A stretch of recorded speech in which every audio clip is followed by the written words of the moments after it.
Estem en la 10a Fira del Llibre ací en Alfafar, estem amb el seu alcalde, Juan Ramon Achuara. Juan Ramon, bon dia. Molt bon dia, benvinguts al Alfafar. Primer que res, explica'ns quina és la importància de tindre una Fira del Llibre com esta tan consolidada ja 10 anys en Alfafar. Pues la veritat és que mai havia hagut tradició de fer Fira del Llibre en Alfafar i n'hi ha poques en la comarca de l'Horta Sud, però nosaltres és una aposta que farem en el programa del 2011 i des d'entonces que l'hem anat consolidant, començarem d'una forma molt humilde i a poc hem anat nutrint a la fira de més activitats, d'activitats culturals, de tallers per als més menuts i d'alguna forma a nivell comarcal en l'Horta Sud s'ha establit com un punt de referència dels escriptors de la comarca de l'Horta Sud. De fet, en Alfafar, avui per avui, ara podem dir que tenim vora 30 escriptors que alguns d'ells, molts jovens, han eixit gràcies a aquestes fires.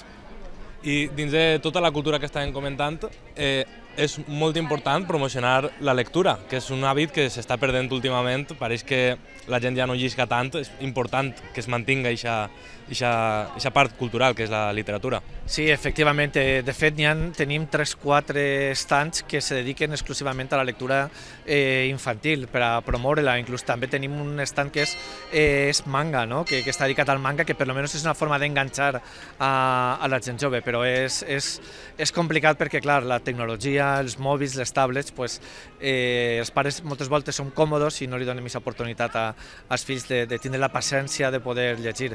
També tenim per a la gent jove, per a la gent deportista, un escriptor que treballa molt sobre la història del València i tota l'obra que ven sobre la història del València dedicada a tota la gent que li agrada aficionar al València, destina tots els beneficis del llibre també a ajudar a famílies ucraïneses. Per tant, també és un escriptor d'Alfafar i fiquem en valor això, no? L'escriptura, la lectura per als més menuts i sobretot en un missatge social. A aquesta fira podem trobar escriptors d'Alfafar i d'altres pobles i editorials també importants, no? Editorials de pes. Efectivament, tenim escriptors d'Alfafar, tenim llibreries d'Alfafar, tenim llibreries de Benetússer, tenim llibreries d'Alzira, al fi i al cap de tota la comarca de València Capital, perquè sempre intentem fer-la una setmana antes de Sant Jordi i el que fa és que pugui haver molta afluència de públic en la plaça i els mateixos escriptors i editorials puguen vendre, no? També, que és de lo que se trata. Darrere d'ací hi ha escriptors, hi ha editorials, hi ha famílies, hi ha llocs de treball, que la lectura i la cultura també crea riquesa. I ja per acabar, un missatge per a aquest escriptor o aquesta escriptora d'Alfafar que no sap si dedicar-se a això, si està ahí en el dubte, què li diries en una fira com esta tan important? Pues mira, per a la gent jove que vulgui iniciar-se, enguany és la 10a edició. L'edició número 11 serà l'any que ve i la volem començar en un certamen de relatos, de microrelatos, de poesia i de novel·la per a gent jove. Per tant, és una oportunitat per a donar aquest pas endavant i que l'any que ve, o que vagin preparant ara això que tenen amagat dins, que ho plasmen i que l'any que ve que concurrisquen en el concurs. Moltes gràcies, alcalde. A vosaltres.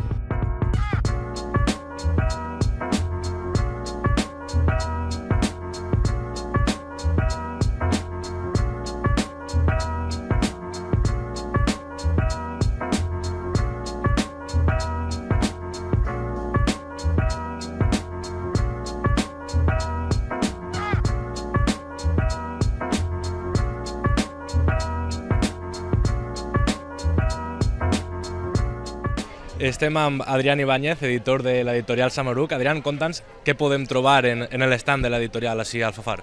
Pues aquí a l'editorial del Samaruc podem trobar de tot, però el nostre punt més fort és la temàtica valenciana de tota la comunitat, llibres que parlen de curiositats de València en tots els àmbits, però avui, com dia especial, tenim a Irene Sánchez, autora del llibre Vull ser germà major, que ens conta com podem parlar amb el fill de que ara va tindre un germà menut i totes les responsabilitats que això conlleva. Però aquí tot el que vulgueu podeu encontrar.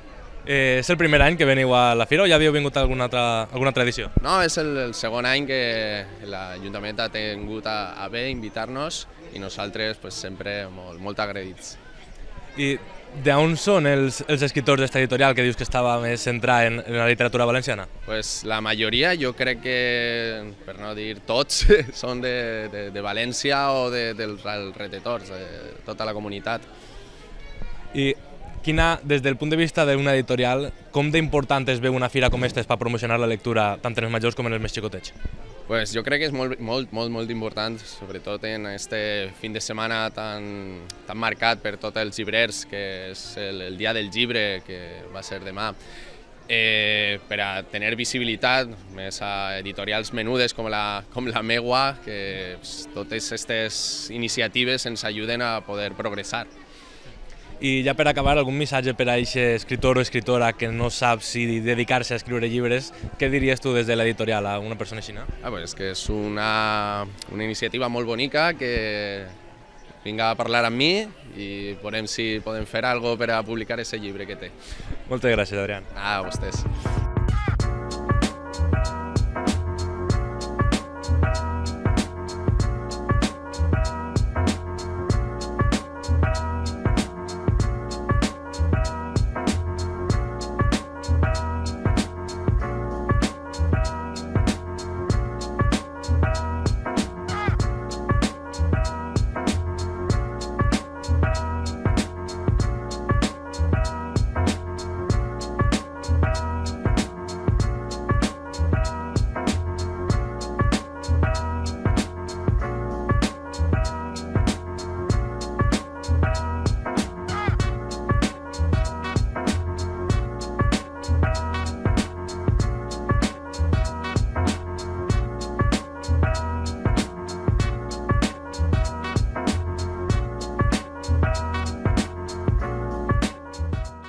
Estem amb Paco Ibars, de la llibreria Berlín, de València Capital. Paco, què motiva una llibreria a vindre a una fira com esta en Alfafar? Home, una fira en Alfafar o en qualsevol altra població és una forma de que el puguem veure la gent que habitualment pues, a lo millor no ve a València o no ve a la Fira de València. És visibilitat, sobretot. Visibilitat no només per la llibreria, sinó pel simple hàbit de lectura, no? Que m'imagine que des d'una llibreria es notarà que és algo que està perdent-se a poc a poc. Sí, per supost, i més a més ara que estem prop al dia 23, que és el dia del llibre. Des de la pandèmia notem que ha augmentat l'hàbit de lectura, que per altra part pues, té que lluitar amb el mòbil, amb els dispositius electrònics, i estem molt contents de que, encara que sigui a poc, vagi un poquet a més. Quina oferta de llibres, de gèneres, podem trobar en la llibreria Berlín? N'hi ha moltíssima oferta, tant en la llibreria Berlín com en els altres companys, n'hi ha moltíssima oferta, n'hi ha molt de llibre per a xiquets, per a infantil, per a juvenil, n'hi ha una oferta descomunal de llibres. S'edita moltíssim llibre, l'únic que tenim que fer és trobar el llibre que s'adequa a el que volem en cada moment. És la primera vegada que ve la llibreria Berlín a la fira o ja havia vingut en alguna altra edició? Sí, hem vingut a quasi totes. Personalment jo soc de Benetússer, entonces pues, es coneixia i venim amb molt de gust. I ja per acabar, un missatge per a aquest escriptor o escriptora que no sàpia si dedicar-se a publicar llibres, què li diria des d'un treballador d'una llibreria?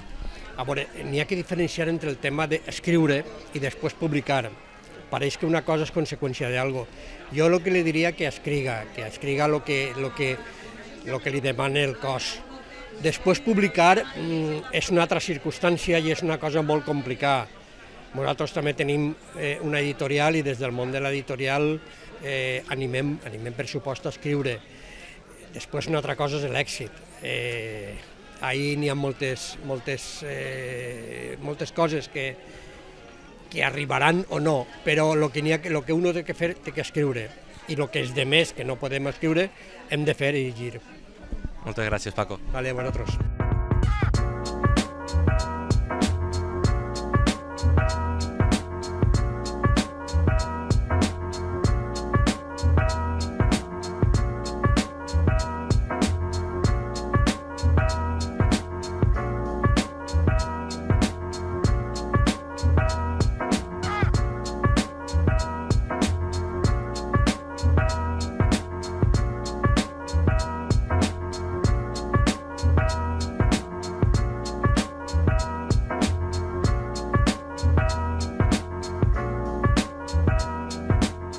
Estem en José Vicente Pellicer, de Còmics de Col·lecció. José Vicente, els còmics en si, a mi em dóna la sensació de que sobretot de la gent major no ho veuen com a literatura, però és una part molt important, ¿no? Atraure la lectura als xiquets encara que siguin dibuixos. Claro, a ver, los cómics es una manera muy sencilla, muy didáctica de aprender, ¿vale? De hecho, hoy en día hay muchos institutos, muchos colegios que están incorporando el cómic como una manera didáctica para aprender. Por ejemplo, física, química, se aprende mucho mejor, a lo mejor con un cómic, o los chiquillos entran mejor en un cómic que así a palo seco con letra. O sea, me explico, ¿por qué Superman vuela y nosotros no? ¿Sabes? ¿Por qué la masa puede levantar un coche y nosotros no? Pues hoy en día todo eso se está enseñando en ya te digo, en institutos, en colegios y tal. Y, a ver, una imagen vale más que 1000 palabras, siempre lo han dicho. Entonces, sí, yo creo que sí, que el cómic es una parte muy importante de la literatura. Siempre empezamos primero a leer a través de un cómic. Luego ya nos aficionamos a libros y tal, pero primero se lee siempre a través de un cómic. I quins còmics podem trobar a Còmics de Col·lecció, així a l'estand? A ver, tienes de todo. Nosotros nos dedicamos al cómic descatalogado de todas las épocas. Entonces puedes encontrar novela gráfica, cómics de humor, todo tipo de género. Ya te digo, tienes aquí Mortadelo, superhéroes, que los digo siempre, manga, como no, el manga, pues puedes encontrar de todo. Ja havíeu vingut alguna volta a la Fira del Fafar? Sí, nosotros venimos creo que desde 2017, o sea que ya llevamos unos cuantos años y seguiremos viniendo. Porque en principio, vamos, es una feria que nos trata muy bien a lo que son los stands. A ver, los stands están muy bien y a los expositores también estarán muy bien. Y además el ambiente que hay es muy bueno. Y el espacio también, aquí en la plaza. Entonces, te digo, estamos muy cómodos aquí, hemos venido desde hace unos cuantos años y en principio seguiremos viniendo. I per acabar, algo que dir a aquestes persones que diuen sempre no, és que un còmic en dibuixos, jo preferís tot lletres, algun consell per a començar a llegir còmics i disfrutar d'esta part de la literatura? Lo primero es coger un cómic y leerlo. Luego saber, que, igual que un libro, qué gustos tienes y qué es lo que te gustaría leer. Y a partir de ahí, a ver, yo he leído muchos cómics y libros en los cuales pues unos te han gustado y otros no. Unos pensabas que te iban a gustar y no te han gustado y otros pensabas que los has cogido y si normalmente te han gustado y te has aficionado a ese autor o a ese género. ¿Por qué no leer un cómic? No sé. A ver, yo, igual que muchos, yo Mortadelo y Filemón me lo sigo leyendo.